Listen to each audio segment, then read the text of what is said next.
दोस्तों, इस प्लांट को हमने रॉक के साथ अटैच किया हुआ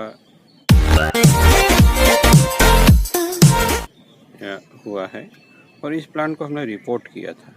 और रिपोर्ट करते वक्त शायद किसी को याद हो, इसमें बहुत ही कम रूट्स थे क्योंकि ये इसका पॉट ज़मीन पे रखा हुआ था, तो इसकी वजह से इसका ग्रोथ तो अच्छा हुआ बट रूट नहीं के बराबर थी। इसलिए हमने इस प्लांट को शेड में ही रखा रिपोर्टिंग के बाद।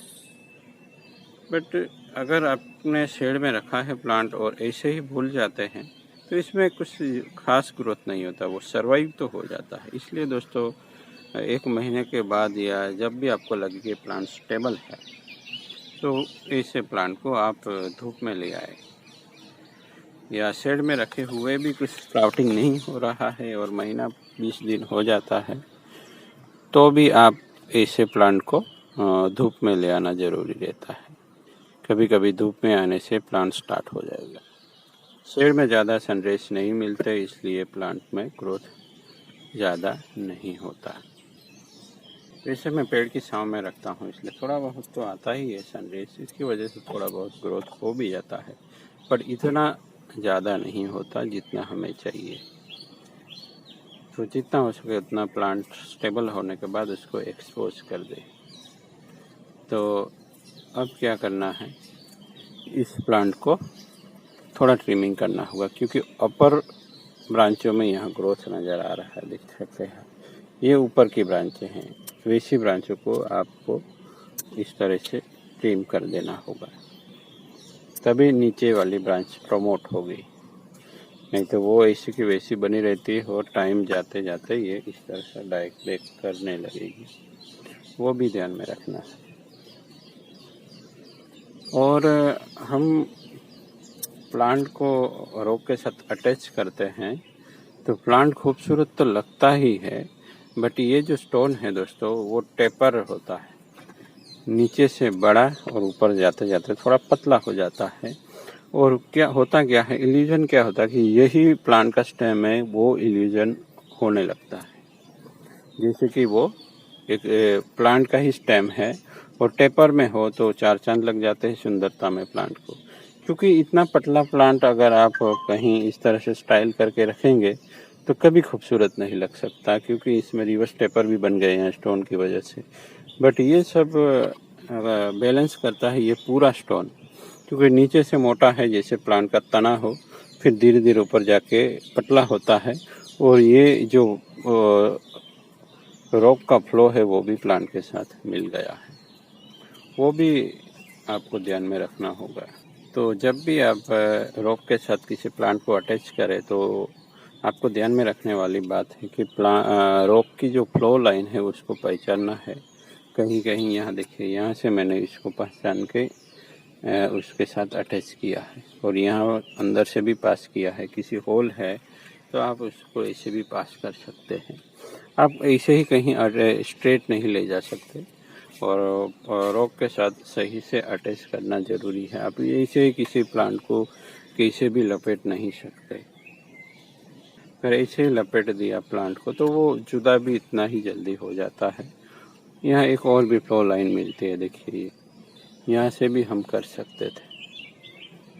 जो भी अच्छा लगे तब आप, मैंने यहाँ कुछ स्लॉट भी बनाया था बाद में और उसमें मर्ज भी किया है इस प्लांट को, तो थोड़ा अंदर से भी है ये प्लांट। तो हो सके तो स्लॉट भी बना ले, स्लॉट बनाने से प्लांट अच्छे से फ्यूज हो जाएगा रॉक के साथ। तो ये कुछ टेक्निकल बातें हैं कि रॉक के साथ प्लांट को कैसे अटैच किया जाए। फिर आप प्लास्टिक रब कर सकते हैं, एक बार सही से अटैच हो जाए, या प्लास्टिक रब करते करते प्लांट को अटैच करते जाए। ये प्लांट और भी ज़्यादा बेहतर लगता है जब ये फ्लो लाइन भी हम लेते, पर तब की सिचुएशन कुछ अलग होगी। तो इस तरह से कैसे लिया है, वैसे प्लांट थोड़ा बड़ा होगा और सही से अटैच भी होगा तो ठीक लगेगा। और यहाँ हमारा कुछ अलग कर्वेचर होते हैं, अगर सीखना है तो हमसे बना रहना होगा। तो ये रॉक देख के आप लोगों को ऐसा नहीं लगना चाहिए कि हमें भी ऐसा ही रॉक चाहिए, क्योंकि मैंने रास्ते के पत्थर उठा के भी उसके ऊपर मैंने कुछ प्लांट अटैच किए हैं और वो भी खूबसूरत लग रहे हैं। तो आप प्लांट कौन सा सिलेक्ट करते हैं वो इम्पोर्टेंट नहीं है, बट आप रॉक का इस्तेमाल कैसे करते हैं या आप पौधा और प्लांट रॉक के साथ किस तरह से तालमेल बिठा सकते हैं, इस पे सब दारोमदार है। तो यहाँ और भी ज़्यादा बेहतर हो सकता था अगर प्लांट यहाँ से जाता और इस होल से भी निकलता, पर तब की सिचुएशन क्या होगी उसी के हिसाब से हमने ये सब काम कर लिया होता है। या सब परफेक्ट नहीं होता, गलती होती है तो उसको सुधारा भी जा सकता है, जैसे क्या है उसी को बेहतर बनाना। तो ये अनुपात में भी है, देखिए ये बेस और हाइट,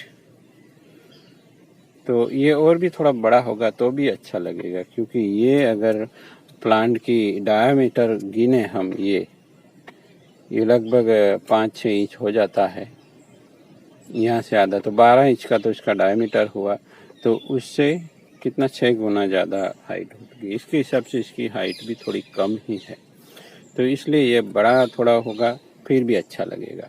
तो इस तरह से रॉक के साथ हम कंपोजिशन बना सकते हैं दोस्तों। जो भी मिल जाए इस्तेमाल कीजिए, थोड़ा लंबा हो तो अच्छा है, नहीं तो आपके यहाँ जो भी मिलता है उसमें कट लगवा के भी आप कर सकते हैं। बहुत सारे लोग काम करते हैं रॉक के साथ, बिल्डिंग में काम करने वाले रिक्वेस्ट करेंगे तो वो करके दे भी सकते हैं अगर उसके पास टाइम है तो। मैं तो खुद ही कर लेता हूँ। तो चलिए इसी के साथ विदा लेता हूँ। आई होप वीडियो पसंद आया हो और आप भी कुछ रॉक कलेक्ट कीजिए या प्लांट बना ले खुद ही। मैं कहीं ज़्यादा खरीदता नहीं, मैं अपने प्लांट खुद ग्रो करवाता हूँ यार। छोटे प्लांट से ही बड़े प्लांट हुए मेरे पास ज़्यादा से ज़्यादा। और जो भी लोकल स्पीसीज है उस पर काम कीजिए। मेरे यहाँ ये लोकल है, आपके यहाँ शायद कोई और प्लांट लोकल हो, कलकत्ता से तो बोधी होगा आपके यहाँ लोकल, तो उसी पे काम कीजिए। मैं यहाँ इस पे काम करता हूँ। काम करना और उस दोनों प्लांट का कैरेक्टर एक जैसा ही है, स्टेम का कलर भी एक जैसा है और उसका लीफ साइज में फ़र्क होता है, बाकी सब सेम है इस प्लांट के साथ। ये है फाइकस एम्प्लिसिमा, हम यहाँ पीपली के नाम से जानते हैं, और वो बोधी पीपल है, तो इसका स्टेम एक जैसा ही लगता है मुझे। बस फ़र्क है तो केवल लीफ साइज का या लीफ शेप का दोस्तों। तो चलिए मिलता है। Thank you for watching.